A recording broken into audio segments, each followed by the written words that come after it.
Hello दोस्तों, मैं वीरू, आपका ऑनलाइन ट्यूटर। आज इस चैनल पे एक बेहतरीन टॉपिक फिर से लाया हूँ। ये टॉपिक है नव यथार्थवाद, अर्थात संरचनात्मक यथार्थवाद। अगर ये वीडियो थोड़ा सा भी अगर आपको अच्छा लगे तो प्लीज़ यार लाइक, शेयर, कमेंट और सब्सक्राइब ज़रूर कीजिएगा ताकि हमारा मनोबल बढ़ सके। प्लीज़। मार्गेन थाऊ ने जिस सिद्धांत का प्रतिपादन किया है उस सिद्धांत को हम परंपरागत यथार्थवादी सिद्धांत कहते हैं। इसी सिद्धांत को दोबारा से परिभाषित किया है वो केनेथ वोल्ट्ज है, इसीलिए हम इसको नव यथार्थवाद कहते हैं।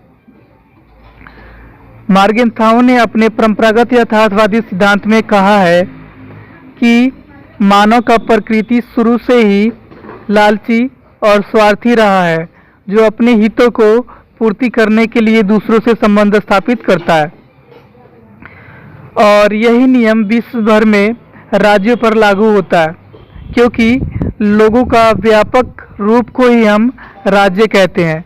और इसलिए अंतर्राष्ट्रीय राजनीति में जब कोई भी राज्य किसी से संबंध स्थापित करता है तो अपने राष्ट्र हित की पूर्ति तथा सैन्य शक्ति में वृद्धि करने पर बल देता है, ताकि अपने देश की एकता, अखंडता और संप्रभुता की रक्षा कर सके और साथ ही अपने राष्ट्र की आवश्यकताओं की पूर्ति कर सके। और शक्ति में वृद्धि करने की वजह से विश्व भर में तनाव बढ़ा है, संघर्ष बढ़ा है, देशों के बीच में संदेह, अविश्वास बढ़ा है। और इसीलिए मार्गेन थाऊ कहते हैं कि अंतर्राष्ट्रीय राजनीति में संघर्ष मानव की प्रकृति के कारण ही उत्पन्न हुआ है। लेकिन वहीं पर केनेथ वोल्ट्ज इसी सिद्धांत को दोबारा सुधारते हुए, दोबारा पुनर्भाषित करते हुए, पुनर्व्याख्या करते हुए अपना विचार प्रकट करते हैं और वो कहते हैं कि हाँ, विश्व राजनीति में तनाव, संघर्ष, संदेह, अविश्वास जरूर बढ़ रहा है और इससे कमज़ोर देशों को शक्तिशाली देशों से कहीं ना कहीं खतरा भी है। लेकिन वो इस बात से मना करते हैं, स्वीकार नहीं करते इस बात को कि मानव की प्रकृति की वजह से विश्व में तनाव, संघर्ष और विश्व में युद्ध की स्थिति बन रहा है। इस बात को वो मना करते हैं, स्वीकार नहीं करते हैं। बल्कि केनेथ वोल्ट्ज मानव की प्रकृति को विवेकशील मानते हैं, जो अपने बुद्धि का प्रयोग करते हैं। केनेथ वोल्ट्ज अपने सिद्धांत नव यथार्थवाद में मार्गेन थाऊ की यथार्थवाद के सिद्धांत को पुनर्व्याख्या करते हैं और उसमें जो बातें कम रह गई है उनको पूरा करते हैं। लेकिन उसकी मार्गेन थाऊ के विचारों को, सिद्धांतों को गलत नहीं ठहराते हैं, उनकी कमियां नहीं निकालते हैं, बल्कि उनकी पुनर्व्याख्या करते हैं। और इसी वजह से मार्गेन थाऊ का जो यथार्थवादी सिद्धांत है वो परंपरागत यथार्थवाद कहलाएगा। और वहीं पे केनेथ वोल्ट्ज ने जो दोबारा सुधारा है, इसको नया यथार्थवादी सिद्धांत का निर्माण किया है, इसलिए इसको नव यथार्थवाद सिद्धांत हम कहेंगे। केनेथ वोल्ट्ज अपने नव यथार्थवाद सिद्धांत में कहते हैं कि विश्व में तनाव, संघर्ष और युद्ध की स्थिति जरूर पनप रहा है और ये माहौल विश्व में लगातार बहुत तेजी से बढ़ रहा है। लेकिन ये अंतर्राष्ट्रीय संरचना के कारण विश्व में तनाव और संघर्ष बढ़ रहा है। जैसे कि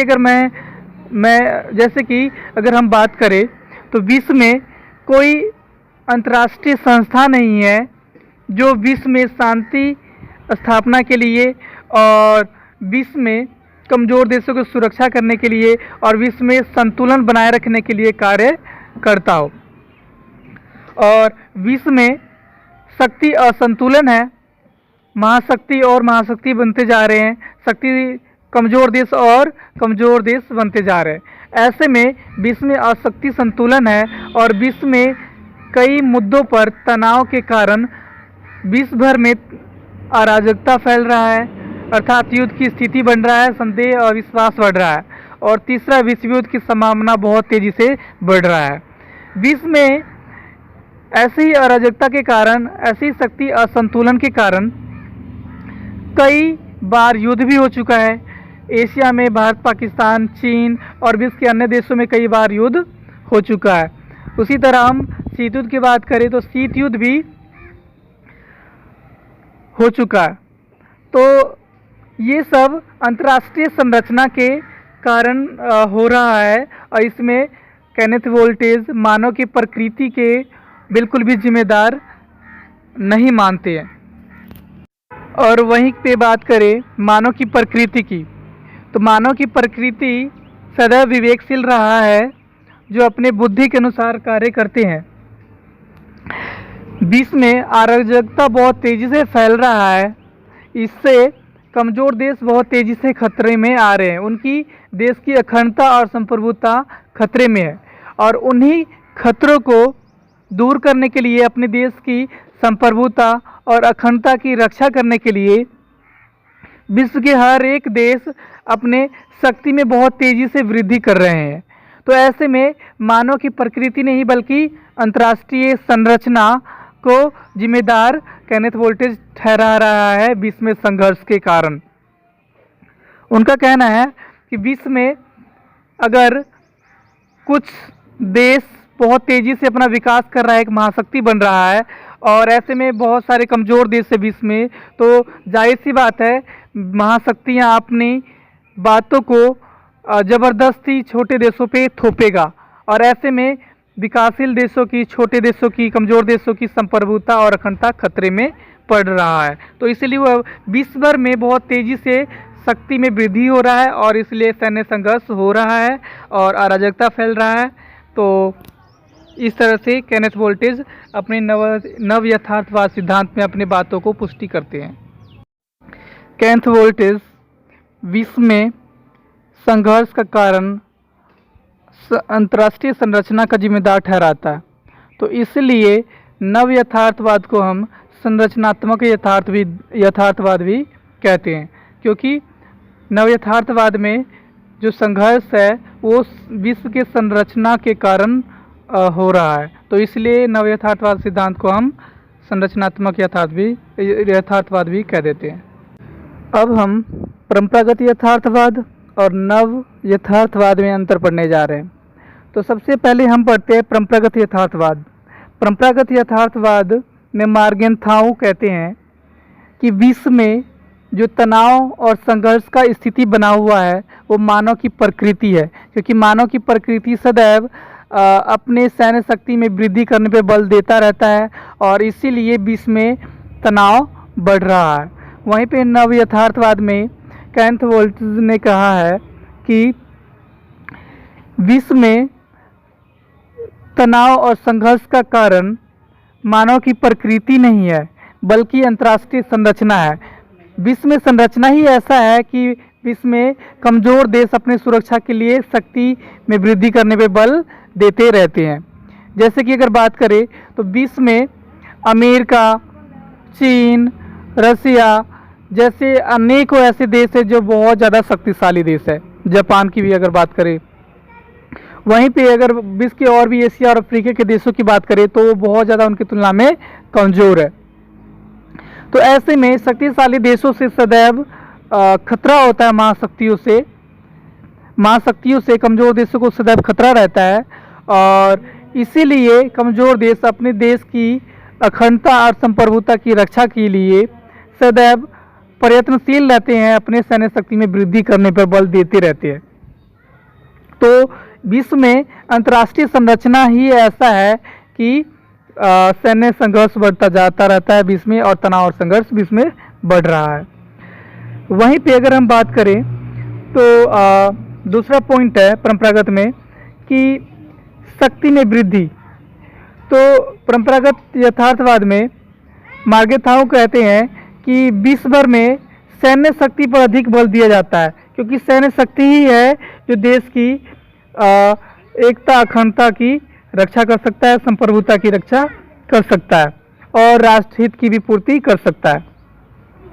वहीं पे नव यथार्थवाद में केनेथ वोल्टिज कहते हैं कि शक्ति में वृद्धि करने के लिए सिर्फ सैन्य शक्ति पे वृद्धि करना जरूरी नहीं है, क्योंकि सैन्य शक्ति पे वृद्धि करना जरूरी है, लेकिन इसके साथ साथ हमें आर्थिक, राजनीतिक और साथ साथ सांस्कृतिक शक्ति में वृद्धि करने पर भी अधिक बल दिया जाना चाहिए।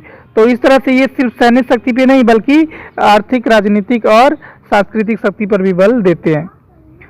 वहीं पे परंपरागत यथार्थवाद में मार्गेंथाउ कहते हैं कि तत्कालीन सरकार और राष्ट्र अध्यक्ष होते हैं। जैसे कि आज़ादी के समय की अगर बात करें तो भारतीय प्रथम प्रधानमंत्री पंडित जवाहरलाल नेहरू ने देश में गुटनिरपेक्षता की नीति अपनाया। तो इस तरह से स्पष्ट होता है कि विदेश नीति का निर्धारक तत्व तत्कालीन सरकार और राष्ट्र अध्यक्ष होते हैं।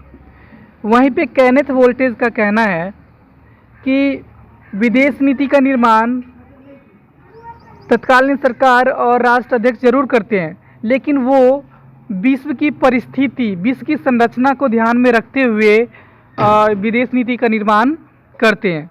जैसे कि आज़ादी के समय पंडित नेहरू जी ने जो गुटनिरपेक्षता की नीति अपनाए थे, तो क्यों अपनाए थे? क्योंकि विश्व में संरचना ही उस समय परिस्थिति ही ऐसा था, शीत युद्ध का माहौल था, विश्व दो भागों में बंट रहा था और ये तीसरा विश्व युद्ध की संभावना को लगातार तेज़ी से बढ़ा रहा था। और इसके अतिरिक्त विकासशील देश उस समय आज़ाद हुए थे, उनकी संप्रभुता खतरे में थे। तो ऐसे में इस बातों को ध्यान में रखते हुए भारत अपने संप्रभुता की रक्षा करने के लिए गुटनिरपेक्षता की नीति अपनाया, साथ ही अपने राष्ट्र हित की पूर्ति करने के लिए गुटनिरपेक्षता की नीति को अपनाया था। और नेहरू जी ने आज़ादी के समय जो गुटनिरपेक्षता की नीति अपनाया था, उसके बाद कई सरकारें आईं और गई, और अभी भी भारत ने गुटनिरपेक्षता की नीति अपना रखा है। हाल की अगर बात करें तो नरेंद्र मोदी की सरकार है और उन्होंने गुटनिरपेक्षता की नीति को अभी भी उसको प्रोत्साहन किया है। तो इससे स्पष्ट होता है कि तत्कालीन सरकार और राष्ट्र अध्यक्ष जरूर विदेश नीति का निर्माण करते हैं, लेकिन विदेश नीति का निर्धारक तत्व अंतर्राष्ट्रीय परिस्थिति होता है, संरचना होता है। उसी के ध्यान में रखकर तत्कालीन सरकार और राष्ट्र अध्यक्ष विदेश नीति का निर्माण करते हैं। नेक्स्ट पॉइंट अगर बात करें तो नेक्स्ट पॉइंट में परंपरागत यथार्थवाद में अगर बात करते हैं तो अंतर्राष्ट्रीय संबंध और राजनीति का जो अध्ययन किया जाता है वो छोटी इकाई से धीरे धीरे बड़ी इकाई की ओर अध्ययन किया जाता है। जैसे सबसे पहले मानव की प्रकृति का अध्ययन किया गया, फिर राज्य की व्यवहार का अध्ययन किया गया और फिर विश्व में जो विश्व व्यवस्था का अध्ययन किया गया। जैसे अगर बात करें तो मार्गेंथाउ का कहना है कि मानव की प्रकृति शुरू से स्वार्थी रहा है, जो अपने आवश्यकताओं की पूर्ति करने के लिए दूसरों से संबंध स्थापित करता है और यही नियम राज्य पर लागू करते हैं। अब छोटे नियम से, छोटी इकाई से बड़े इकाई हम राज्य पे चले गए। अब राज्य भी किसी से विश्व में जब भी संबंध स्थापित करता है या विदेश नीति बनाता है जब उससे फायदा होता है, और इसी वजह से विश्व में संघर्ष बढ़ रहा है, तनाव बढ़ रहा है।